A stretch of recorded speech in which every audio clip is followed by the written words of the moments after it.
Vous allez découvrir des aventures entrepreneuriales, des belles histoires que nous allons, qui ont séduit en tout cas le jury de cette deuxième édition de Chrysalide Industrie. Un petit mot, Jocelyne Madec, vous avez été présidente de ce jury Chrysalide Industrie. Oui, effectivement.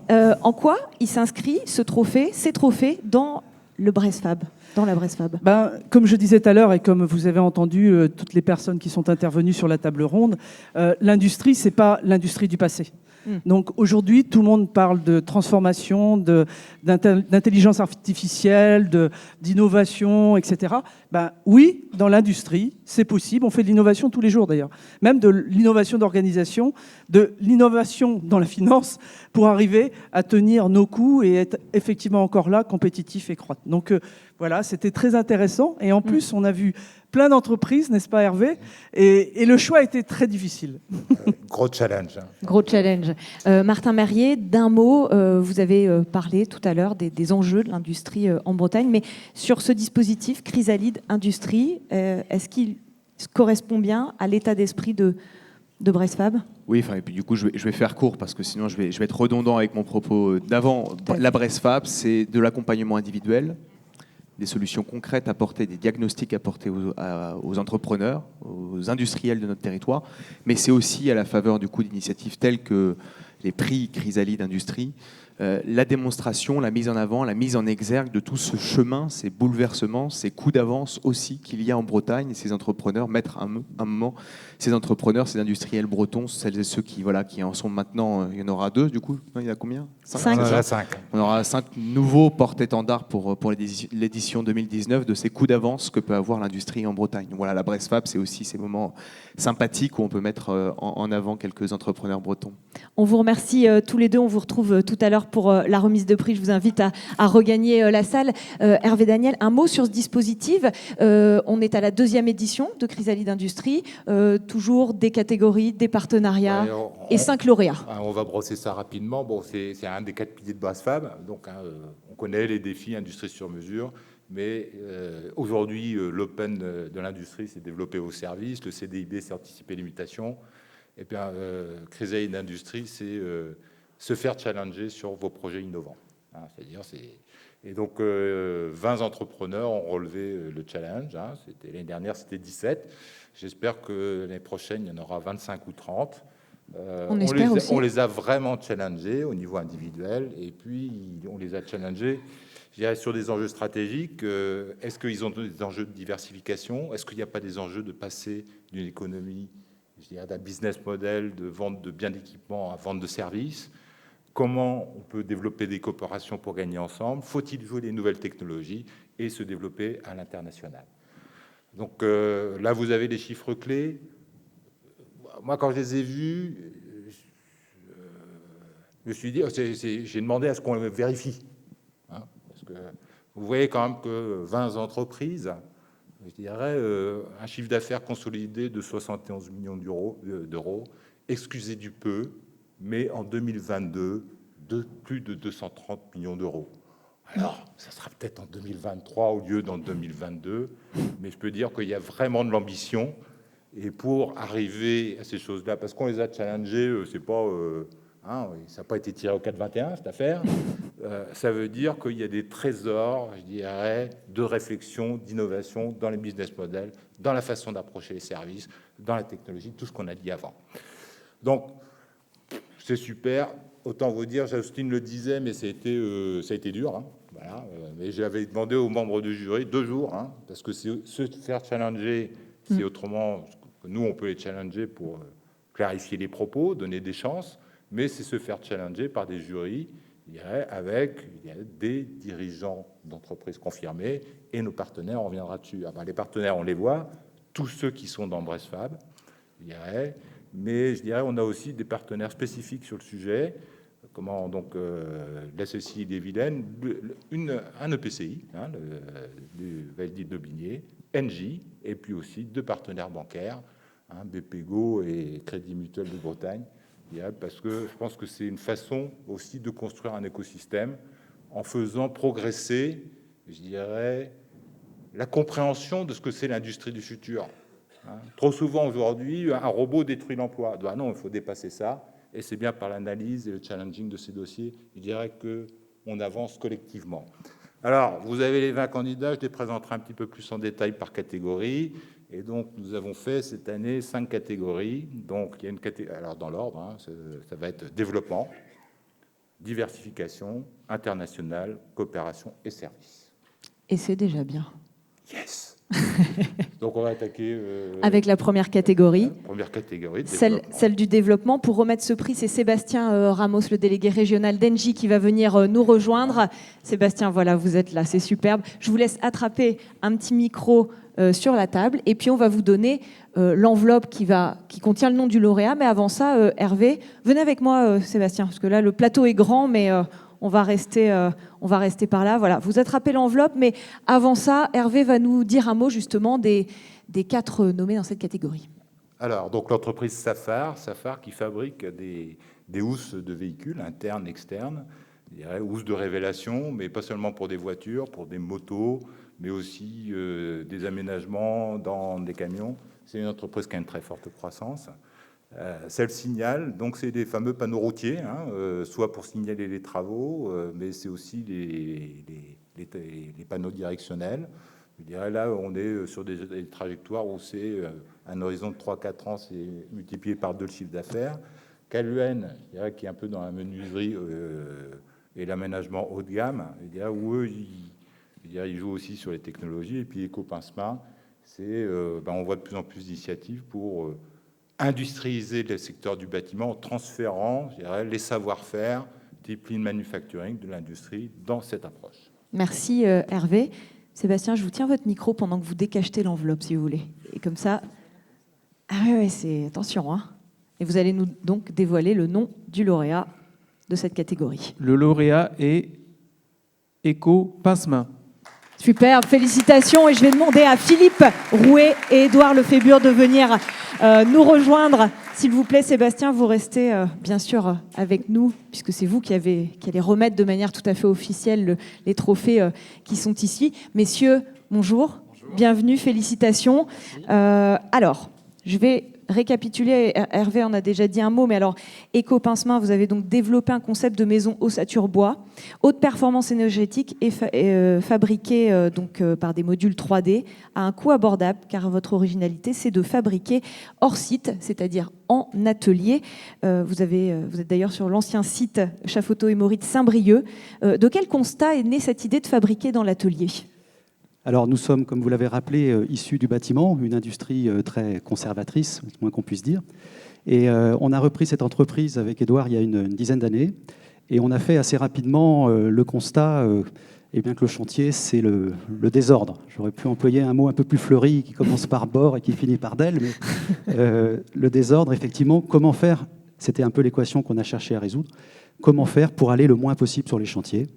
Donc on a élaboré et on a mis au point cette gamme de maisons, e-loft, avec l'idée d'industrialiser sa fabrication. Voilà. Et on a effectivement, en 6-7 ans, relevé un petit peu ce défi-là. Et aujourd'hui, 90% des heures que nous consacrons à la construction d'une maison sont réalisées sur le site effectivement de Chafoto, ex-Chafoto, à Saint-Brieuc. Faire en atelier, c'est donc maîtriser les coûts. C'était ça la clé de la réussite de votre concept. Oui, exactement. On a parlé tout à l'heure de transformation de l'industrie. Moi, je pense qu'il y a, dans la transformation de l'industrie, il y a aussi une transformation plus générale, c'est-à-dire faire venir des métiers qui sont à la base pas industriels vers l'industrie. C'est ce qu'on a fait. La construction d'une maison, c'est plutôt artisanal. Eh bien, nous, on a industrialisé la construction, c'est-à-dire qu'on est sur un site de 20 000 mètres carrés. Alors, ça prend beaucoup de place. Quand on construit des maisons, c'est un peu plus volumineux que des petits objets. Mais ça permet d'avoir une démarche industrielle qui est, à mon avis, à notre avis, la base pour suivre les coûts et améliorer le process général de construction. Tous les corps de métier sont présents, donc... Tous les corps de métier sont intégrés, ce qui évite tous les aléas. Alors, on parle d'aléas climatiques, mais on parle aussi d'aléas de coordination entre les différents corps de métier. Je pense que ici, beaucoup de personnes ont eu à construire ou à rénover une maison dans sa vie. Eh bien, on sait que c'est effectivement compliqué de coordonner tout ça. Nous, on a choisi d'intégrer tous les corps d'État et de passer sur un flux de fabrication. Chez nous, les maisons sont sur des lignes de fabrication, un petit peu comme dans l'industrie automobile, en plus petit, bien sûr. Mais voilà, vous avez un flux de production continue. Lauréat dans la combien de temps pour poser une maison sur une dalle une fois que la dalle est écoulée? Alors, pour fabriquer la maison, le temps de passage de la maison dans l'usine, c'est 10 jours. Le lead time, comme on dit. Voilà. Et ensuite, donc, sur chantier, on est aussi à 10 jours, on va dire, sur un modèle moyen. D'accord, 20 jours pour faire une maison. Le béton n'a même pas le temps de sécher. Voilà. Alors, c'est la seule chose que l'on sous-traite, c'est le béton, et on l'anticipe effectivement. Lauréat dans la catégorie développement, car vous avez un programme de croissance plus qu'ambitieux. Eco-Pincement, c'était 40 personnes l'an dernier. Aujourd'hui, c'est 90.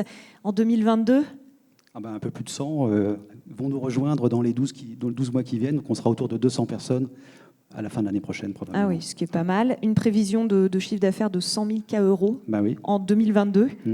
Ce qui est plutôt pas mal. Qu'est-ce qui vous permet de faire des projections aussi ambitieuses? Le concept a trouvé son marché? Je crois qu'il y a, moi je dirais deux choses. Je dirais que le produit, on a mis au point effectivement une gamme de maisons on a trouvé notre marché. Donc il y a 6-7 ans, quand on a innové, c'était pas gagné, c'était pas affiché. Mais force est de constater aujourd'hui que le produit a trouvé son marché. Alors pourquoi un produit trouve son marché? C'est peut-être ça la vraie question. Je dirais que le produit, il apporte un plus aujourd'hui. Ou des moins, on pourrait dire ça aussi, c'est-à-dire moins de coûts, moins de délais, plus de qualité. Et je dirais aussi aujourd'hui plus d'écologie, donc qui est une donnée qui est en train on le sait tous, de devenir très, très prégnante. Donc on pense qu'on a effectivement mis au point une gamme de maisons qui a trouvé son marché.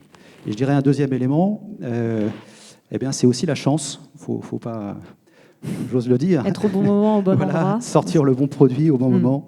Donc ce produit est sorti en 2013-2014 et effectivement on sortait d'une période de crise et on a bien sûr bénéficié effectivement de ce retour vers un marché plus serein.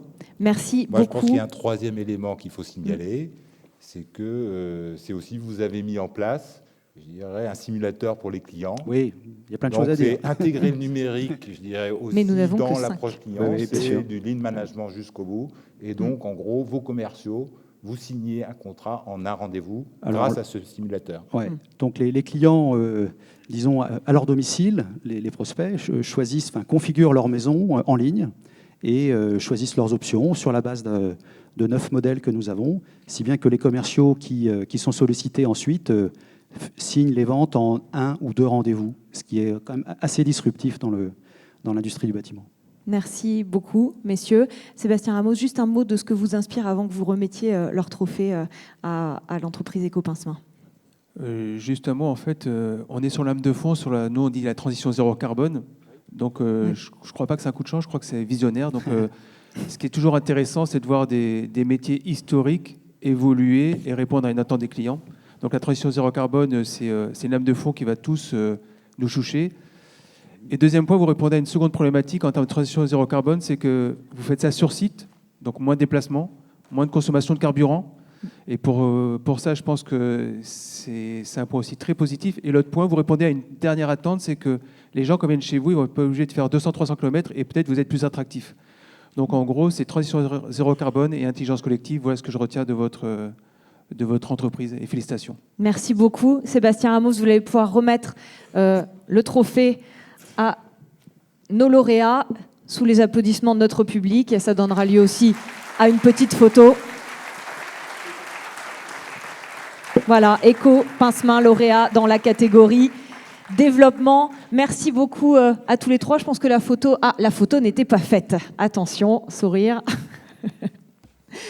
Merci beaucoup. Je vous laisse regagner la salle. Merci, messieurs. On passe à notre deuxième catégorie, Hervé. Oui. Diversification. Oui, nous allons tout à fait appeler Martin Merrier pour remettre ce trophée. Martin Merrier est parti, très bien. Alors, qui va remettre ce trophée? Attends. On va demander à Louis Maurice. Ben voilà, le président créatif. Voilà.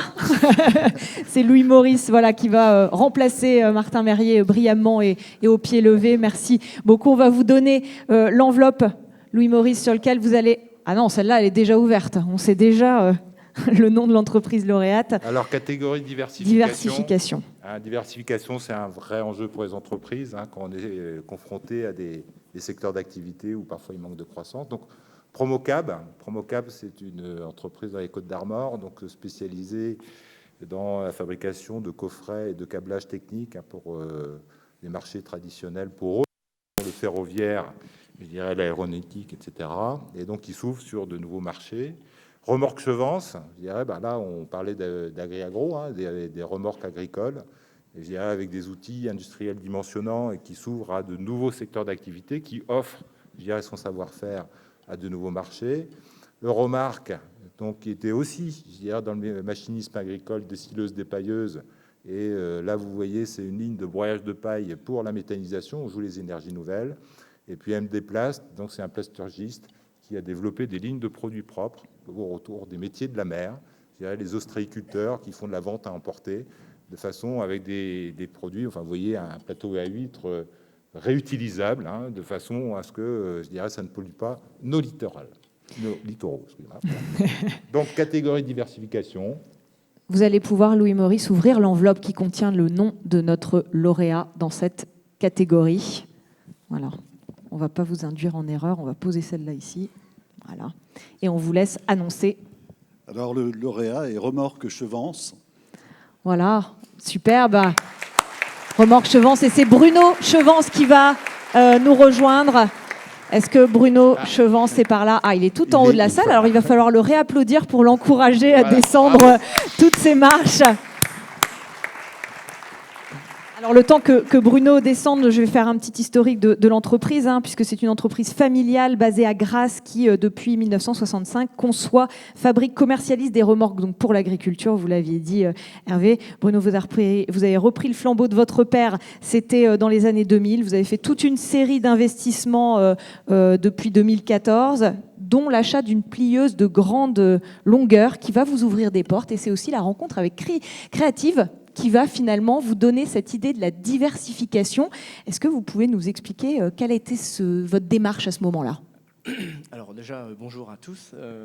Alors l'entreprise, la société Chevance, a beaucoup investi dans plusieurs domaines de son environnement et à travers notamment l'outil de production. Donc nous avons également revisité tous nos gammes de produits, modernisé notre offre et accompagner la conception de notre produit par de nouvelles technologies, dont le pliage. C'est-à-dire qu'aujourd'hui, nous sommes capables de plier de grandes longueurs de 8 mètres, des longueurs de 8 mètres de 8 mètres. Et puis, ce qui est pratique quand on fait des grandes bennes. Des grandes pièces. Et donc, en fait, par habitude, nous démontrons, nous recevons nos clients pour expliquer notre fonctionnement et la qualité, la valeur de nos produits. Et il nous est venu l'idée également de communiquer autour de notre outil, que je qualifie, moi, un outil hors norme au vu de la taille, la dimension de l'entreprise. Et communiquer auprès de notre réseau, auprès de nos clients, mais aussi communiquer auprès des entreprises, auprès des professionnels pouvant être intéressés par un service notamment de pliage. Et donc aujourd'hui, à ce moment-là, vous vous rendez compte que ça peut intéresser, qu'il y a des entreprises qui voudraient bien utiliser votre outil de travail. Parce que nous bénéficions d'un fort savoir-faire. Et certaines entreprises nous font appel pour, par exemple, des techniques de peinture. Nous avons une cabine de peinture assez conséquente, donc mettre à profit notre main-d'œuvre, notre technique de peinture, pouvant satisfaire la demande de notre client.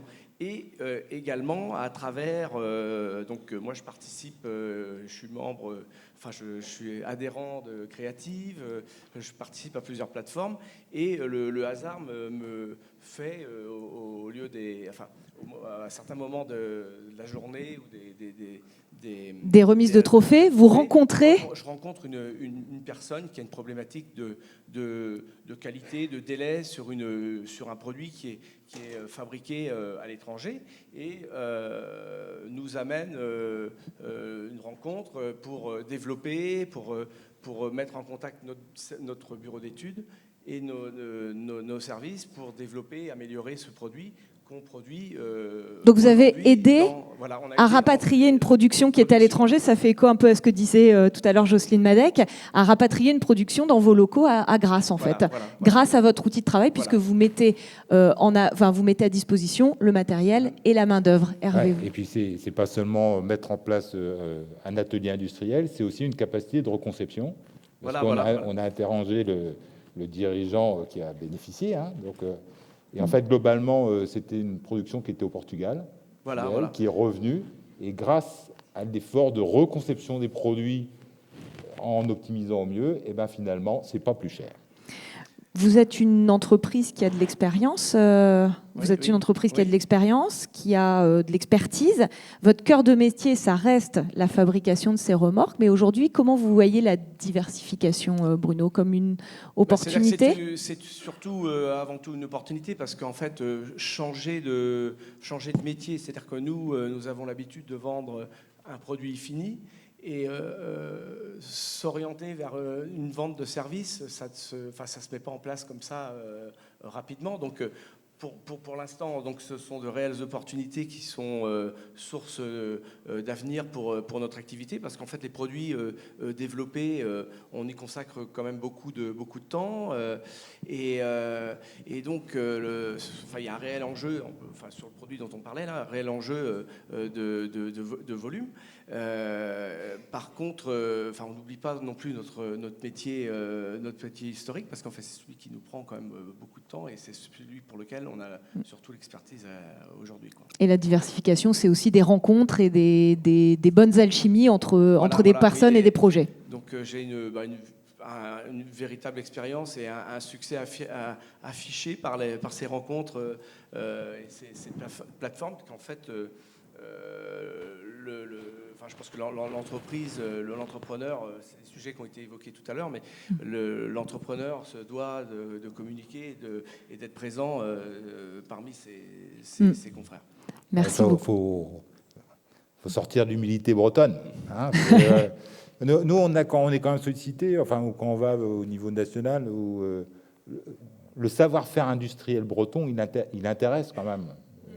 Et je dirais, je pense qu'on s'en rend pas suffisamment compte en Bretagne. Je dirais qu'il faudrait qu'on organise mieux ça collectivement. Hein. Voilà. Je pense. Ouvrir nos portes, nos frontières. Vous allez dire un mot, Louis-Maurice, sur ce que vous inspire peut-être la diversification de l'entreprise Chevance Remorque. Ouais, mais je pense que ça n'arrive pas par hasard, en fait. Je découvre, et je trouve qu'il y a trois mots-clés dans ce que vous faites. Il y a innovation, l'innovation appelle l'innovation, et je pense que vous avez l'état d'esprit pour justement la surveiller. Il y a les alliances, parce que faire confiance à un tiers pour développer quelque chose d'innovant, c'est pas forcément évident. Et puis, comme tous les Bretons, vous êtes attachés à vos racines et vous créez de la richesse en milieu rural. Je vous félicite. Merci beaucoup. Louis-Maurice, vous allez pouvoir remettre son trophée. Ah bah voilà, il est là. Hop. Alors... Venez vous mettre tous les deux dans la lumière. Je vais me pousser pour qu'effectivement on puisse faire la petite photo de famille. Voilà, remise tout à fait officielle du trophée et la photo qui va bien. Effectivement, vous pouvez une nouvelle fois les applaudir. Remorque Chevance, qui avec Bruno et toutes ses équipes, on passe à la catégorie numéro 3. Hervé, la catégorie internationale. Yes. Nous appelons le remettant. Et c'est Damien Laurent de la Banque Populaire Grand Ouest qui nous rejoint pour remettre ce trophée. Voilà. Tac, okay. Je vais vous prendre un petit micro. Alors, dans la catégorie internationale, Catin Pétran, donc Oran, 4e génération de la Guerre de Bretagne. Hein, c'était une chaudronnerie. Et donc, c'est, comme vous le voyez à la base, chaudronnerie. Se font propres à développer des vis pour vider les silos, 2 fois plus performants pour les meilleurs standards mondiaux. une entreprise qui maintenant exporte en Ukraine, aux États-Unis, enfin dans une quinzaine de pays, je ne vais pas pouvoir tout décrire. Mediatek, une entreprise qui fabrique des désherbeuses à eau chaude, qui est une alternative pour le glyphosate pour les collectivités, mais aussi pour tout ce qui est l'agriculture bio, on parle de vignoble bio, on parle de maraîchage. Hier, vous le voyez, donc ce sont des feuilles pour des bâtiments professionnels de moins de 20 mètres de long. C'est un nouveau marché qui intéresse beaucoup, non seulement des géants en France, mais aussi à l'étranger. Et Stirwell, c'est une technologie qui permet de faire de l'assemblage d'aluminium par malaxage, c'est-à-dire par chaud, et qui intéresse très grand nombre type Valeo, et qui a un très gros avenir devant elle. Dès le début, c'est une très jeune entreprise, et dès le début, à l'international. Voilà. Alors, je crois que ça ne marche toujours pas. Non. Si. Effectivement, ah ben voilà, c'est encore mieux maintenant. Vous allez pouvoir ouvrir l'enveloppe si vous voulez bien, Damien. C'est bon, moi? Oui. C'est bon. Ok, super. Eh bien, Stirwell, Laurent Dubourg qui nous rejoint. Voilà, félicitations. Hop. Je sens que le micro tend, donc on va bien s'adresser à la salle et parler fort pour qu'on comprenne. Vous l'avez dit, votre entreprise, Laurent Dubourg, offre aux industriels des solutions autour d'un système de soudage de l'aluminium par friction malaxage. La technique existe depuis déjà 25 ans. 25 ans. Mais vous, ce qui fait, elle est utilisée déjà par des grands noms du spatial, de l'aéronautique, de l'automobile. Mais ce qui est innovant avec Stirwell, c'est que vous avez démocratisé ce procédé grâce à une tête, c'est ça, spécifique. Expliquez-nous rapidement. C'est... Ah. Bon, ah. On fait un petit cours de... Oui, donc c'est une technologie qu'on a développée à l'Institut Pertuis à l'ENSREM maintenant il y a 5 ans. Et comme tout bon chercheur, j'ai décidé de sortir du laboratoire pour me lancer dans l'aventure. Et donc ce brevet, ça consiste à modifier un centre d'usage. Donc c'est une tête qui se produit, qui coûte de 10 à 20 fois moins cher qu'une machine spéciale pour mettre en œuvre cette technologie de soudage par friction massage. Et donc, avant, c'est réservé que à des grands donneurs d'ordre. Aujourd'hui, c'est filé par exemple Ariane en France, Dassault, Renault. Et aujourd'hui, nos clients vont être les rangs 1, les rangs 2, les rangs 3 de ces grands donneurs d'ordre. L'international s'est très vite imposé à Stirwell. Comment ça s'est décidé? Je vous donne pas le micro, non. Il faut juste parler. C'est par le biais en fait, des différentes rencontres autour de la technologie de friction malaxage que nous avons rencontré des clients qui s'intéressent à l'international à cette techno et qui ont été séduits par l'approche très modulaire et peu onéreuse que nous proposons. Et c'est vrai que les ventes se sont assez rapidement déclenchées à l'international puisque le cycle de vente d'une tête à l'international est 10 fois plus rapide qu'un cycle de vente. C'est un marché de niche, donc il y avait aussi pas le choix, quelque part, de dépasser les frontières. Aujourd'hui, voilà, c'est notre deuxième année d'existence. On va finir avec 400 000 euros de chiffre d'affaires, qui est les coûts poussés à la fois, et les 3 quarts à l'international. Et c'est un marché tellement de micro-niche qu'être identifié dans ce marché-là, c'est assez simple. Donc, voilà, site internet en anglais, réseaux sociaux, quelques salons, c'est complet. Quelques salons, c'est étranger nous suffisent pour l'instant. Bon, bien sûr, on va industrialiser ce process vers l'international, mais voilà, donc c'est vraiment simple pour nous d'exporter. Vous dites aujourd'hui qu'il faut accélérer parce que voilà, le marché est en croissance, il est mature, mais ça veut dire aussi qu'il y a de plus en plus de concurrence. Vous êtes déjà en train de placer des pions Oui, clairement, parce que pourquoi? On soude l'aluminium. L'aluminium, d'un côté, ça se soude très mal, et il n'y a plus de soudeur. Donc, et ça partout dans tous les pays industriels, il n'y a plus de soudeurs. C'est pas qu'en France, c'est tout le monde fait ce constat-là. Et l'aluminium, il y en a de plus en plus. Donc c'est un marché quoi. Il y en a des voitures, les avions, les éoliennes, les bateaux. Il y a de plus en plus d'aluminium. Donc clairement, aujourd'hui, la technologie de soudage par friction, maxage, est la clé pour assembler l'aluminium. Donc clairement, on est sur un marché qui augmente. On a forcément des concurrents, donc essentiellement c'est étrangers, qui s'organisent, puisque c'est tous on se met sur ce filon-là. Et donc c'est pour ça donc on a créé l'entreprise il y a 2 ans, croissance organique, et on est en train de préparer une levée de fonds sur courant d'année prochaine pour aller plus vite, passer, donc aujourd'hui on est 9, passer à 20 personnes. Et puis on espère grossir par palier. Voilà. De toute façon, dans les nouvelles technologies, on n'a pas le choix d'aller vite. Sinon, on se fait rattraper. Et une montée en gamme des produits qui est effectivement là pour... Toujours l'innovation, parce que on vend aujourd'hui essentiellement en Asie. Donc on ne va pas se leurrer, on va se faire copier notre brevet. On a un joli brevet, mais on va se faire copier. Mais l'idée, c'est d'aller plus vite que la concurrence. Donc, c'est de sortir tous les 2 ans. Donc, cette tête, on va en sortir une nouvelle tous les 2 ans avec des nouvelles fonctions d'usage sur la tête. Donc, même si on se fait copier celle-là, dans 1 an, on aura une nouvelle sur le marché. Et donc, on va pouvoir baisser le prix de celle-là pour jouer sur les prix avec sa concurrence. Ouais, et espérer qu'on en vende plus en France. Hein. Il y aura peut-être des clients dans la salle. On y travaille. On y travaille, c'est une bonne chose. N'hésitez pas à venir nous voir, c'est donc le stand. Ah bah voilà, il y a un stand, donc comme ça, pour toutes les personnes qui auront des questions, ce sera possible de discuter avec vous en direct. Merci beaucoup Sylvie, Laurent, pour l'entreprise Steerwell. Damien, Laurent, un petit mot sur ce que vous inspire l'aventure? 2 mots. Alors la première chose, c'est qu'on se connaît bien parce qu'on a accompagné la création de l'entreprise chez Banque Populaire, donc je suis ravi. Une précision, je n'ai pas participé malheureusement au jury cette année, donc je n'ai pas biaisé le vote.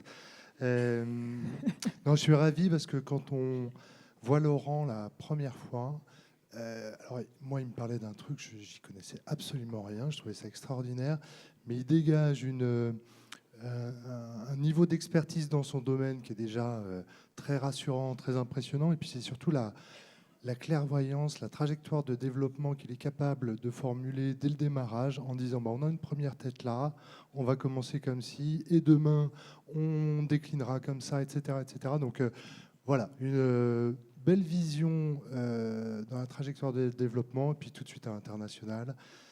Voilà, une belle envie, je suis ravi. Merci beaucoup. On va pouvoir passer à la remise tout à fait officielle du trophée. Venez vous placer un petit peu plus ici dans la lumière parce qu'on a toujours tendance à vouloir se mettre dans le fond de la scène, mais il n'y a pas de lumière, donc c'est moins pratique. Venez vous mettre là. Voilà, on regarde le photographe. Et messieurs, dames, je pense que ça s'applaudit. Steerwell, lauréat dans la catégorie internationale. Et puis, vous l'avez compris, vous pouvez aller les rencontrer tout à l'heure dans le hall et dans l'espace showroom.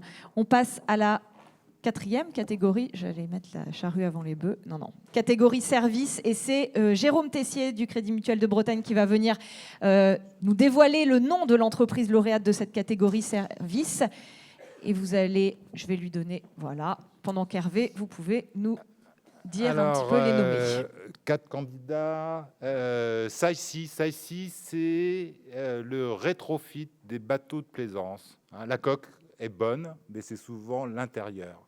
Et c'est une approche avec la numérisation, je dirais, de la coque, et puis toute une chaîne numérique pour pouvoir proposer des nouveaux aménagements en kit. Cartonnage Bretagne Service.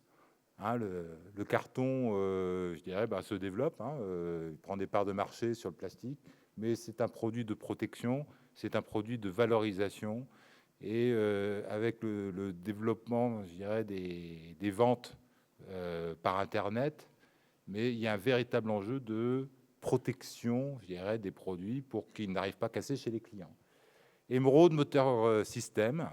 Donc, c'est une entreprise qui équipe les navires professionnels de moins de 100 mètres, non seulement avec des moteurs, mais avec des systèmes de pilotage complets, et qui, dans la partie service, a développé donc une box de façon à pouvoir faciliter la maintenance à distance avec ses clients.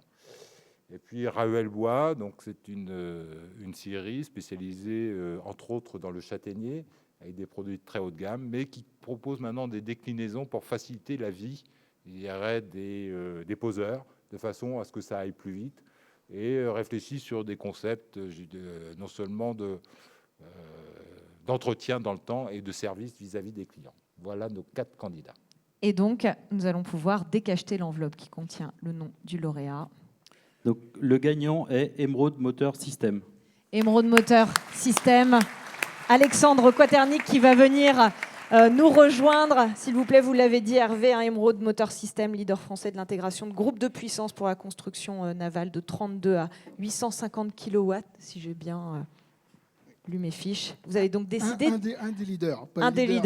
Un des leaders. Mais voilà, un bel objectif, de belles ambitions. Vous avez donc développé une offre de services connectés qui consiste en quoi, Alexandre? Alors, le constat qu'on a fait avec Bricefab et notamment avec Franck, c'était de dire, nous, on vend de plus Franck Lamiré. Franck Lamiré, on vend de plus en plus de moteurs. On en a vendu 1400 depuis qu'on est à notre compte. On a un secteur géographique qui va de Boulogne-sur-Mer aujourd'hui jusqu'à Nantes, et un peu aussi un peu à l'étranger. Et quand on vend du moteur diesel, on est appelé tous les jours pour de la maintenance, pour des pannes, pour du SAV. Et donc, on ne pouvait pas se permettre de continuer à se déplacer. Et on voyait bien que si on ne réagissait pas maintenant, notre qualité de service allait diminuer et on perdrait des clients. Et on est vite arrivé au constat qu'il fallait passer par la connectivité. Et comme on avait déjà développé tous les systèmes de contrôle-commande qui étaient embarqués à l'intérieur des navires, il fallait développer la box qui permettait de se connecter derrière. Donc on a mis ça en œuvre assez rapidement. Et puis aujourd'hui, lorsqu'on a un bateau qui a un problème technique, l'opérateur nous donne la main sur le contrôle-commande. Du bureau, on arrive à voir déjà ce qui se passe sur le moteur. On fait ça leur permet soit de faire le dépannage tout de suite avec une assistance technique, soit nous, on prépare les outils, les camions, etc., pour aller le plus vite possible sur le terrain. Et tu me disais ce matin là, que tu viens de gagner un marché grâce à ça. Oui, on était en bagarre sur un très gros marché de remotorisation de navires à passagers. Et en proposant ce service de connectivité, le client il a bien compris qu'on avait un service que les autres n'avaient pas. Et donc, on a pris le marché. Et les concurrents qui étaient des gros, ils étaient en train de baisser les prix. Toi, tu n'as pas baissé culotte. Ah non, ça, on ne sait pas faire. Voilà. Et puis, tu as gagné. Voilà. Donc, on a une particularité, c'est qu'on est toujours réputé pour être les plus chers du marché. Et moi, j'ai mon ancien patron qui m'avait dit, de toute façon, il faut toujours défendre le prix le plus cher. Mais par contre, il y a quelque chose dans le domaine de la marine, dans le domaine du naval, il y a quelque chose qu'on ne peut pas baisser, c'est le niveau de service. Un bateau ne doit jamais rester le long du quai. Ça, c'est quelque chose qui est impensable. Et donc, c'est pour ça qu'on a développé notamment cet outil. Et ça n'existait pas? Alors, ça existe, mais pas dans cette façon-là. C'est-à-dire qu'aujourd'hui, les motoristes, ils ont des systèmes de connectivité, mais pour faire du traitement de data. Mais par contre, de la connectivité pour faire de la réactivité de service, aujourd'hui, ils ne le proposaient pas. Et il y a une vraie attente, parce que vous le disiez, aujourd'hui, les clients, ils vous appellent tous les jours. Commercialement, c'est génial, parce qu'aujourd'hui, nous, on va voir nos clients, on leur propose ça. Tout le monde adhère à ce service. Derrière, il va falloir mettre les équipes en place. Il faut réagir, il faut mettre les équipes, mais on n'est vraiment pas inquiet. Ouais. Et là, oui, il y a des vraies belles perspectives pour l'entreprise. Ah oui, aujourd'hui, on a un carnet de commandes qui est quand même plus que conséquent, mais on va très rapidement encore le doubler. Et avec des équipes qu'il va falloir aussi mettre en place. On a fait 4 embauches ces 4 derniers mois. Tout à l'heure, on en parlait. C'est vrai que c'est compliqué, mais il faut y croire. Moi, je crois en la jeunesse. Donc, on vient de faire 4 embauches. On a des parcours de formation interne. On veut vraiment intégrer les jeunes dans nos métiers. Et puis, on va passer à 18 salariés très rapidement. Oui. Merci beaucoup, Alexandre Quaternic. Jérôme, on va dire un petit mot avec vous, Jérôme Tessier. Oui, alors j'ai été séduit par le projet et l'entreprise qu'Alexandre nous a présenté. Il a vraiment compris la valeur ajoutée qui est rajoutée par le service. C'est vrai qu'aujourd'hui, le monde industriel a intérêt d'apporter de la valeur ajoutée par le service, par ce qui est apporté aux clients en plus, pour éviter de se battre que sur le prix par rapport à des modèles étrangers. Il a été modeste, mais il se bat contre des sacrés constructeurs de niveau mondial. Donc bravo à lui et félicitations. Merci beaucoup. On va passer à la remise tout à fait officielle. Merci beaucoup Alexandre. Du trophée. Et vous allez pouvoir vous avancer un petit peu dans la lumière pour la photo souvenir et sous les applaudissements de notre public.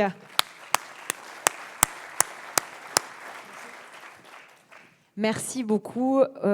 Une cinquième et dernière catégorie, celle de la coopération. Hervé, c'est Jocelyne Madec qui va venir pour remettre ce trophée, mais dans un premier temps, nous dévoiler le nom du lauréat, une fois que vous nous aurez donné les nommés dans cette catégorie, Hervé. Alors, Tessa Industries fabrique des murs porteurs 100% biosourcés, je dirais pour les maisons bois. Mais autant Ecopincement a attaqué directement le marché, autant Tessa travaille en coopération avec les constructeurs de maisons individuelles, avec ceux qui ont déjà accès au marché dans une logique de coopération. Donc V3C Environnement, fabrique des compacteurs enterrés et mais travaille avec une entreprise que vous avez vue qui s'appelle Remorque Chevance, dans une logique de coopération, de développement, je dirais, pour pouvoir aller plus vite et plus loin. Ada Somaterme, je dirais, est un double métier. Il est à la fois installateur dans les poulaillers, je dirais, ou dans les bâtiments d'élevage hors sol. Mais pour pouvoir être plus performant, je dirais, à intégrer une partie des productions, c'est-à-dire une partie des productions sont faites en atelier, mais à aussi développer avec ses concurrents, je dirais, une centrale d'achat commune, je dirais, parce que c'était core business pour ne pas se faire broyer. Et d'une manière générale, développe des nouvelles lignes de produits en coopération avec son écosystème. Et autrement, Chantier Bretagne Sud, je dirais, travaille avec des grands donneurs d'ordre. C'est un prototypiste ou les toutes petites débuts de série. Mais ils ont des clients qui sont totalement prestigieux, Naval Group, etc. Donc, excusez du peu. Voilà pour ces 4 nommés. Et Jocelyne, vous allez pouvoir ouvrir l'enveloppe, prendre un micro et nous dévoiler le nom de l'entreprise lauréate pour cette catégorie. Et donc, le lauréat est Adaf Somaterme. Très bien. Emmanuel Krog va venir nous rejoindre. Voilà. Donc, vous l'avez dit, Hervé, aménageur de bâtiments d'élevage hors sol depuis 1971, spécialiste de la gestion et de l'automatisation des flux.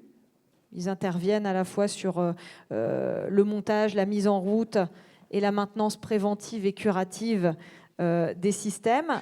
Mais vous vous êtes distingué dans cette catégorie coopération, Emmanuel, grâce à Adil. Adil, qui est une structure qui vous a permis Adel. de... Adel. On dit Ah oui, il y a 2 i, alors excusez-moi pour le coup. Achat, distribution, équipement d'élevage. Cette plateforme, cette centrale d'achat, alors c'est pas une plateforme, vous me l'avez dit, cette centrale d'achat, finalement, elle vous sert à quoi très concrètement? C'est pas tout à fait, c'est pas tout à fait évident de s'allier avec ses concurrents à un moment de son histoire entrepreneuriale. Effectivement, dans cette société, il y a des concurrents, mais pas que des concurrents. En fait, l'aventure a commencé en avril 2017. Et on a commencé à 3 avec 2 installateurs et un constructeur. Donc pourquoi déjà on a créé cette activité? Parce que nous, artisans de l'élevage, on se sentait un petit peu compressés entre nos clients et surtout les donneurs d'ordre, les organismes de production, donc qui sont de moins en moins nombreux et de plus en plus puissants. Et de l'autre côté, des fabricants, des gros fabricants français, internationaux, avec des nouveaux entrants. Et nous, on s'est dit, si on ne travaille pas demain autrement, on va se retrouver à être la caisse à outils. C'est-à-dire qu'on ne vendra plus et on viendra juste nous demander, viens réparer ou viens monter ce que j'ai acheté. Donc ça, on s'est dit, c'est pas possible, ou alors on ne sera plus là demain. Donc on a créé cette activité dans un premier temps pour mutualiser nos forces et donc mieux acheter. Un exemple... Donc nous, on utilise beaucoup de câbles électriques. Quand on était seul, on achetait 270 km de câbles. Aujourd'hui, on en achète plus de 3000. Donc là, en 2018, on est passé à 6. On est 2 constructeurs et 4 installateurs. On a d'autres candidats qui sont à la porte. ne cherche pas le nom, mais plutôt des gens qui ont la même philosophie. C'est pas si facile que ça de partager. Et des fois, quand on a en plus des concurrents où on se bagarre au milieu, donc sur le terrain, pardon. Donc effectivement, il faut avoir cette philosophie pour pouvoir, je dirais, travailler autrement, quoi. Adèle, c'est aussi une manière de partager des compétences, je crois. Ça, c'est de la vraie coopération. Donc ça, c'était la première strate. On a commencé par les achats, ce qui est le plus facile. Et comme en élevage, on est toujours un petit peu en retard par rapport à l'industrie, on va dire, il y a des nouveaux métiers qui s'installent et on est en retard sur la sécurité. Donc aujourd'hui, on partage une assistante QSE, qualité, sécurité, environnement, que je revends une journée à un des adhérents, quoi. Donc, et c'est aussi le cas pour des équipes de chantier, par exemple. Alors, comme on a des métiers... On a quelques contraintes dans nos métiers et on a des pics très très forts. Donc il faut savoir que l'installateur, c'est le dernier dans la chaîne de l'installation du poulailler, par exemple. Donc il y a les terrassiers, il y a les constructeurs et il y a l'installateur. Mais quand on fait un poulailler, il faut savoir que la date de mise en place, les poules, elles arrivent et elles ne peuvent pas être retardées. Ou alors, il faut essayer cas de force majeure. Pardon ?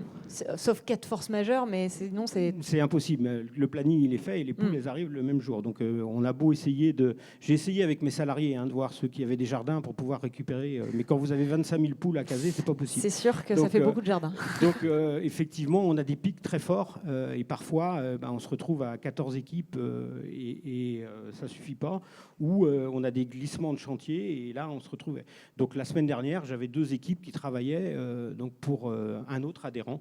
Donc, il va monter le poulailler. Et après, on débriefe et on regarde les meilleures techniques de montage chez nos confrères pour pouvoir les appliquer, voire pour pouvoir fabriquer ensemble des pièces. La vraie coopération. Et c'est une nouvelle ligne de produits, hein, les magasins Plug and Play.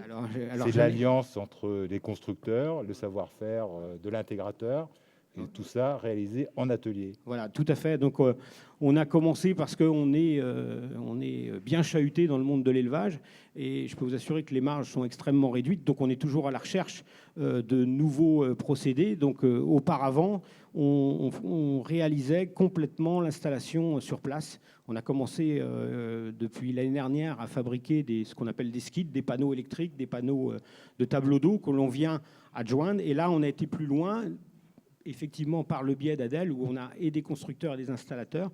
On a imaginé un magasin. Alors le magasin, c'est la partie sensible qui commande et qui pilote l'ensemble du poulailler, donc du magasin Plug and Play. C'est-à-dire qu'effectivement, le magasin va être fabriqué, parce qu'on est rendu au Proto 2, on sera prêt tout début 2020, donc est fabriqué complètement dans nos ateliers, donc la structure et toute la partie électrique, gaz pour le chauffage et eau.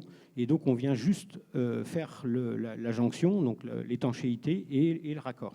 Donc, dans les exploitations directement. Juste un dernier mot, si vous voulez bien, Emmanuel, c'est vous avez monté une formation au sein de votre entreprise parce qu'on parlait des problématiques d'emploi, de recrutement, et c'était important de former. Voilà. Alors, effectivement, on a les mêmes problèmes. Je ne sais plus de la personne qui parlait, et on reçoit beaucoup de jeunes. Et on a un parcours initiatique, on les fait passer, et effectivement, c'est compliqué parce qu'on est sur des métiers atypiques. Donc, chez nous, on a une population d'électriciens, de plombiers, mais il faut connaître aussi la zootechnie, l'élevage, donc c'est pas facile. Donc, par le biais d'Adèle, donc ça, c'est la future strate, on compte monter une école de formation pour avoir un vivier de monteurs qui pourront travailler pour les uns pour les autres. Voilà, donc c'est en projet, mais bien avancé. Ça avance. Merci beaucoup. Jocelyne Madec, un mot sur le parcours d'Adaf Somaterme.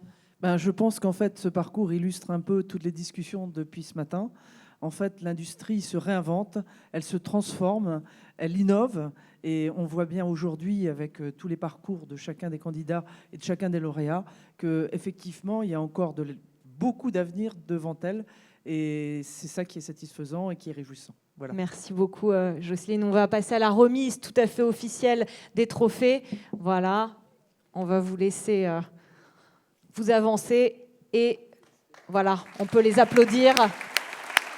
Emmanuel Croc et toute l'équipe d'Adaf Somaterme, merci beaucoup.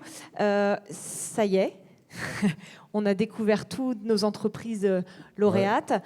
On va conclure cette cérémonie. C'est Louis Maurice qui va une nouvelle fois nous rejoindre. Voilà.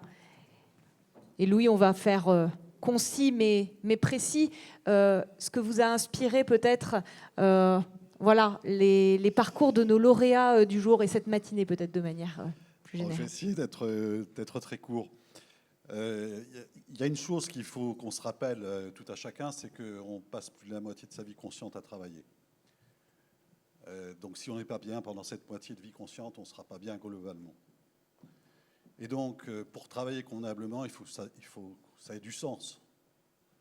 Et je pense que l'entreprise, elle doit donner du sens à ses salariés. Sans sens, il n'y a pas de travail intéressant.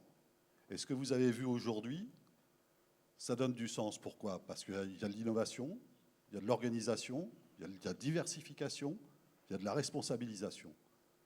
Et je pense que si on arrive à faire cet ensemble convenablement, on arrive à financer nos salariés. Voilà, je vous remercie. Merci beaucoup, Louis Maurice.